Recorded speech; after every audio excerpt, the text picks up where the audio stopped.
প্রিয় দর্শক, আপনারা কি কখনো এমন কোনো জায়গার কথা শুনেছেন যেখানে প্রকৃতি তার সৌন্দর্যের সব রং ঢেলে দিয়েছে, অথচ অনেক পর্যটকের কাছে সেই জায়গা আজও অজানা?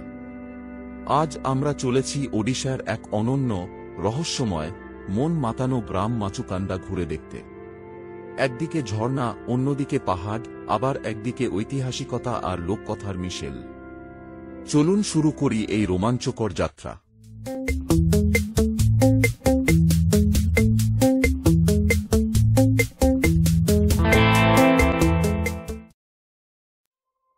মাচুকান্দা অবস্থিত ওড়িশার কোরাপুট জেলাতে।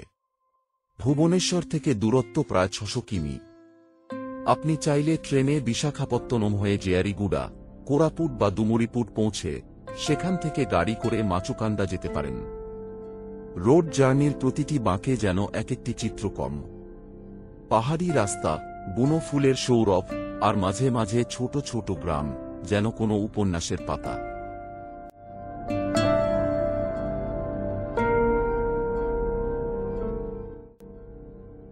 মাচুকান্দা শুধু প্রাকৃতিক সৌন্দর্যের জন্য বিখ্যাত নয়, বরং এই স্থানের পেছনে রয়েছে এক প্রাচীন কিংবদন্তি। স্থানীয় আদিবাসীদের মতে মাচুকান্দা নামটি এসেছে মাছকুণ্ড থেকে, যেখানে প্রাচীনকালে এক বিশাল মাছের অবতারের কথা বলা হয়। এই জায়গার সঙ্গে রামায়ণেরও কিছু যোগ রয়েছে বলে বহু পুরানো গল্প চালু আছে। কথিত আছে, এখানকার কুণ্ডে একসময় দেবতারা পুজো দিতেন।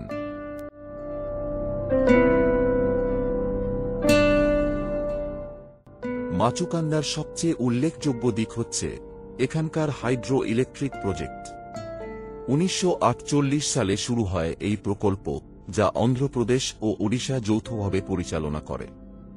প্রকাণ্ড বাঁধের মাঝ দিয়ে যে জলরাশি পড়ে তা দেখতে পর্যটকরা ভিড় করেন। এই প্রকল্পের সৌন্দর্য যেমন মনোমুগ্ধকর, তেমনি এর কারিগরি দিকও অভাবনীয়।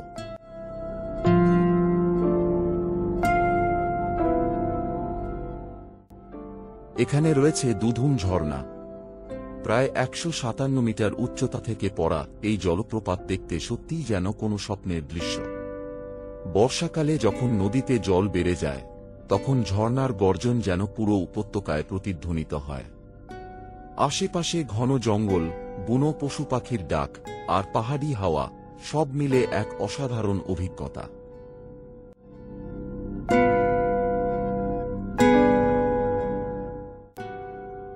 মাচুকান্দা ঘিরে রয়েছে বিভিন্ন আদিবাসী সম্প্রদায়ের বসবাস, বিশেষ করে পরজা, কন্ধ, বন্ডা, গদবা ইত্যাদি।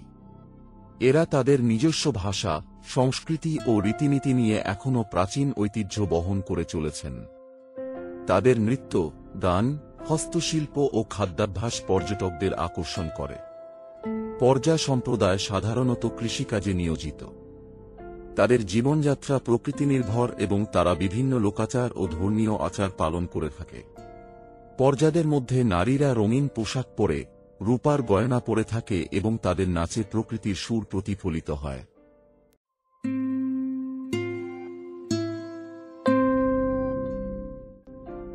কন্ধ সম্প্রদায়ের ওড়িশার অন্যতম প্রাচীন উপজাতি। এরা শিকার, বনজ সম্পদ সংগ্রহ এবং কৃষিকাজে অভ্যস্ত। কন্ধদের মধ্যে রয়েছে বিশেষ ধরনের উৎসব, যেমন কুটিয়া কন্ধদের মেরিয়া উৎসব, যা দেবতা ও প্রকৃতির প্রতি শ্রদ্ধা নিবেদন করে পালিত হয়। তাদের নাচগান খুবই ছন্দময় ও শক্তিশালী। বন্ডা সম্প্রদায় সবথেকে রহস্যময় ও স্বতন্ত্র। বন্ডাদের মহিলারা মাথার পেছনে মণ্ডিত করে থাকে, সারা গায়ে নানা ধরনের রূপার গয়না পরে এবং বর্ণিল পুঁতির মালা পরে থাকে। তাদের সংস্কৃতি অত্যন্ত প্রাচীন এবং বাইরের জগৎ থেকে অনেকটাই বিচ্ছিন্ন।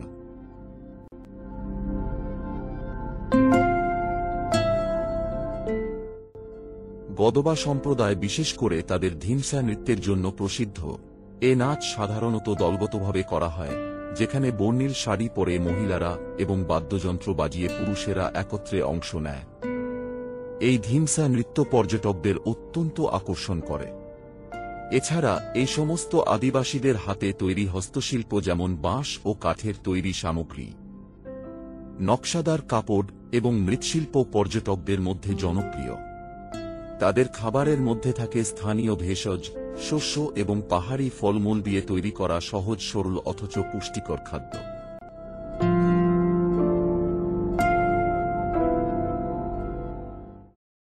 মাচুকান্ডায় এদের জীবনযাত্রা এখনও প্রকৃতির সাথে একাত্ম। এখানকার আদিবাসী মেলা, নৃত্যোৎসব ও বিভিন্ন ধর্মীয় আচার অনুষ্ঠান পর্যটকদের কাছে এক অনন্য অভিজ্ঞতা এনে দেয়।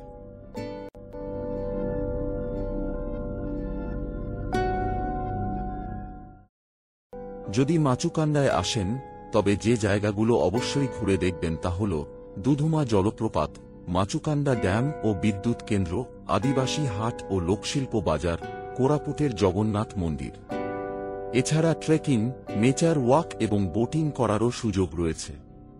মাচুকান্ডায় কিন্তু বেশি হোটেল নেই, তবে কোরাপুট শহরে বেশ কিছু লজ ও হোমস্টে পাওয়া যায়।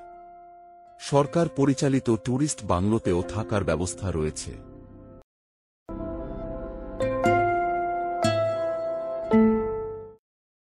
শেষ করার আগে কয়েকটি কথা বলে রাখি। বর্ষাকালে গেলে বৃষ্টি উপভোগ করতে পারবেন, তবে সাবধান থাকুন। স্থানীয় আদিবাসীদের প্রতি সম্মান দেখানো উচিত। পরিষ্কার পরিচ্ছন্নতা বজায় রাখুন। গাইড সঙ্গে রাখা ভালো, কারণ জঙ্গল এলাকাগুলোতে পথ হারানোর সম্ভাবনা থাকে।